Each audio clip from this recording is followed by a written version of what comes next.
एक दिन जब सब मामूल के मुताबिक अपने कामों में मसरूफ़ थे, ज़ीनिया ने एक बहुत बड़ी साजिश तैयार की। वो सीढ़ियों के पास जाकर खड़ी हो गई। जैसे ही फरियाल ऊपर से नीचे की तरफ आ रही थी, ज़ीनिया ने जानबूझकर खुद को सीढ़ियों से नीचे फेंक दिया। इसके गिरने की आवाज़ सुनकर पूरे घर में कहराम बरपा हो गया। शहराम, जो इस वक्त ऑफिस से अभी अभी घर पहुंचा था, अपनी बीवी ज़ीनिया को यूं बेहोश और लहूलुहान देखकर हवास बाख्ता हो गया और इसे उठाकर फ़ौरन हस्पताल ले गया। हस्पताल में जब ज़ीनिया को होश आया तो इसने शहराम को अपनी तरफ मुतवज्जा करने के लिए एक ऐसा झूठ बोला जिसने सारे घर में आग लगा दी। वीडियो में आगे बढ़ने से पहले अगर आप मेरे चैनल पर नए हैं तो लाइक और सब्सक्राइब कर दें। ज़ीनिया ने रोते हुए शहराम का हाथ पकड़ लिया और कहा कि शहराम, मैं तो बस फरियाल से बात कर रही थी। हम एक दोनों एक दूसरे के साथ मिलजुल कर रह सकती हैं। 3 दिन शहराम तुम्हारे पास रहेगा और 3 दिन मेरे पास रहेगा। और ये सुनकर फरियाल को इतना गुस्सा आया कि उसने मुझे सीढ़ियों से धक्का ही दे दिया। ये सुनकर शहराम सख्ते में आ गया। इसे यकीन नहीं हो रहा था, फरियाल जो इतनी नरम दिल है, इतनी संग दिल कैसे हो सकती है? इसने कैसे धक्का दे दिया ज़ीनिया को? जब फरियाल को इस इल्ज़ाम के बारे में पता चला तो शहराम को कॉल की। शहराम, आप वाकई ऐसा लगता है कि मैंने इसे धक्का दिया है? ज़ीनिया झूठ बोल रही है, मैंने इसे हाथ तक नहीं लगाया। शहराम, जो इस वक्त शदीद गुस्से में था, इसने फरियाल की एक ना सुनी और उल्टा इसे ही कसूरवार ठहरा दिया। शहराम जब ज़ीनिया को पट्टी करवाकर घर लाया तो इसे गेस्ट रूम में शिफ्ट कर दिया। मगर ज़ीनिया का असल खेल तो अब शुरू होने वाला था।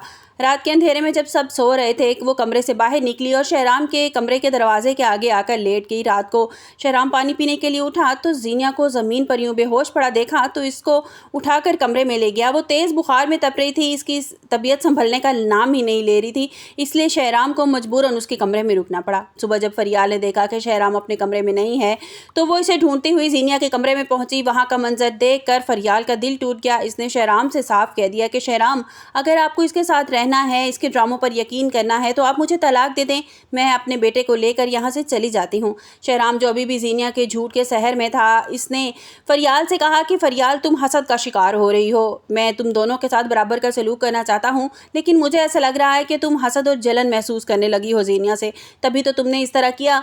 लेकिन मुझे उम्मीद थी कि तुम कभी भी ऐसा नहीं करोगी, तुम मुझे समझोगी और ज़ीनिया को इस घर में बराबरी का हकूक़ देने का कहोगी। लेकिन तुमने तो सब कुछ उल्टा ही कर दिया। मगर फरियाल अब खामोश रहने वाली नहीं थी। उधर फ़ेरोज़ शांजे की ज़िंदगी में भी एक नया तूफ़ान आ गया था। फ़ेरोज़ अपनी माँ से को समझाने की कोशिश करता है कि मामा, औलाद बहुत कीमती चीज़ है, इसे इस तरह से खोना नहीं चाहिए। आप, मुझे नहीं लगता कि आपको इस तरह के प्रोपेगेंडे करके, झूठे और तावीज़ धागे करवा कर मुझे दूर करना चाहिए। मैं आपका बेटा हूँ और बाप बनने वाला हूँ। आपको तो ये खुशी ही बहुत ज़्यादा आपके लिए होनी चाहिए और आपको इस खुशी में ही शांजे को कबूल कर लेना चाहिए। उसकी माँ जो है वो वक्ती तौर पर तो फ़ेरोज़ से माफ़ी मांगती है और कहती है कि फ़ेरोज़, जो कुछ हो चुका मुझे माफ़ कर दो।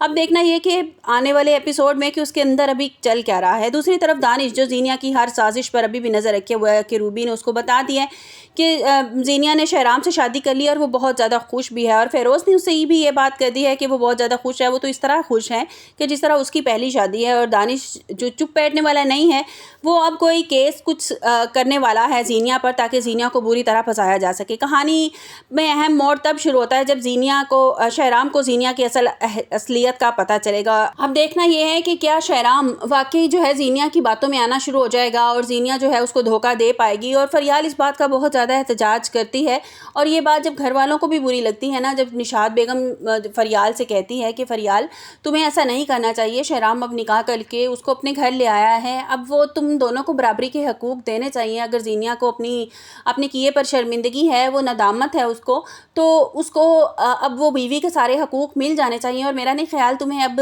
इस तरह की जलन और हसद का शिकार होना चाहिए। तुम जानती हो अच्छी तरह कि शहराम उससे मोहब्बत करता है, तो उसकी मोहब्बत की खातिर तुम्हें खुद को झुका लेना चाहिए और ज़ीनिया को एक्सेप्ट कर लेना चाहिए।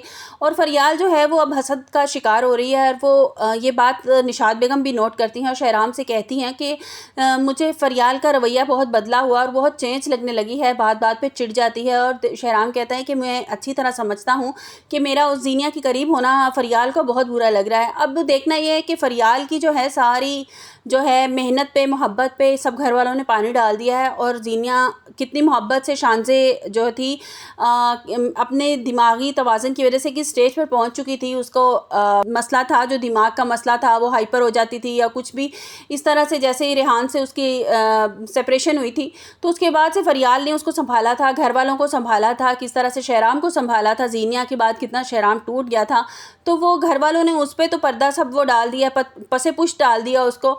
और अब उन्हें सिर्फ ज़ीनिया नज़र आ रही है कि ज़ीनिया ने 2-4 दिन उनको खाने क्या पका के खिला दिए कि सारे उसके गुन गाना शुरू हो गए हैं। ठीक है, अगर ज़ीनिया की उन्होंने मान भी ली, समझो कि सारी उसको एक्सेप्ट कर भी लिया है कि फरियाल ज़ीनिया जो थी वो माफ़ी मांग ली, समझो वो चेंज हो गई, लेकिन उन्हें ये नहीं भूलना चाहिए कि फरियाल ने कितनी कुर्बानियाँ दी उन सब के लिए। और क्या अगर निशात बेगम की अपनी बेटी होती और वो उनका बहनोई जो है वो और शादी कर लेता, तो क्या निशात बेगम इस बात को एक्सेप्ट कर लेती और वो अपने बेटी से यही कहती या अपने दिमाग से यही कहती कि हाँ अब तुमने शादी तो कर ली है, तो दोनों के बीच में अब तुम्हें बराबरी का सलूक करना चाहिए। जैसे कि पिछले स्टोरीज जिस तरह से चलती आ रही है, आप लोगों को पता है कि रेहान ने जब दूसरी शादी कर ली थी तो जो है बहन है वो निकाह में थी रेहान के, और रेहान और जब शहराम को पता चला था कि इसने और शादी कर ली है तो उसको गिरबान से पकड़ लिया था जाके कि तुम ऐसा कैसे कर सकते हो। तो उसके बाद जो है रेहान ने तलाक दे दी थी। तो अब जब खुद पे आई है तो अब ये लोग कह रहे हैं कि अब एक्सेप्ट कर लो, बराबरी का सलूक होना चाहिए। तो ऐसे नहीं होना चाहिए था। अब ड्रामे में इसी तरह दिखाया जाएगा कि शहराम जो है वो आहिस्ता आहिस्ता ज़ीनिया की तरफ मतवज्जा होना शुरू हो रहा है और वो झुकना शुरू भी हो गया है उसकी तरफ। और इस चीज़ का सबसे बड़ा प्रूफ यही है कि उसने निकाह ही कर लिया उससे।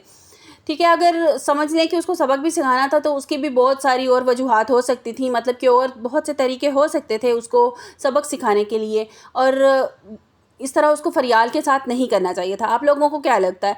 मेरी वीडियो आपको कैसी लगी? लाइक और सब्सक्राइब करना मत भूलिएगा। मिलते हैं एक नई वीडियो के साथ। अपना बहुत सा ख्याल रखिएगा। अल्लाह हाफिज़।